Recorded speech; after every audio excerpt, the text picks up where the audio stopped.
प्यारे बच्चों, आज हम करेंगे 7th क्लास की विज्ञान की वर्कशीट नंबर 37, जो प्रकाश वाले पाठ से ली गई है कि जो समतल दर्पण है उसके द्वारा बनने वाले प्रतिबिंब की विशेषताएं बताई गई हैं।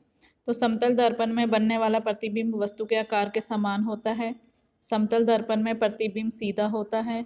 समतल दर्पण में बनने वाला प्रतिबिंब दर्पण के पीछे उतनी ही दूरी पर होता है जितनी की वस्तु उसके सामने होती है। तो आइए एक गतिविधि आप लोगों को दिखाई जा रही है कि एक शतरंज बोर्ड ले, चार्ट पेपर पर समान आकार के 64 वर्ग बनाए, यानी 8 8। इस कागज के मध्य में एक मोटी रेखा खींचिए। इस रेखा पर एक समतल दर्पण को लंबवत रूप से लगाइए कि जो शतरंज बोर्ड है उस पर फिर आप लोगों ने उसके सामने एक शीशा रखना है।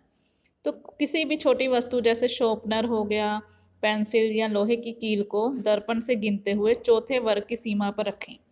तो प्रतिबिंब की स्थिति पर ध्यान दें। तो वस्तु को 5वें और 7वें वर्ग की सीमा पर रखिए, फिर से प्रतिबिंब स्थिति पर ध्यान दें। तो चौथे वर्ग में आप लोगों को वो जो प्रतिबिंब है वो बिल्कुल,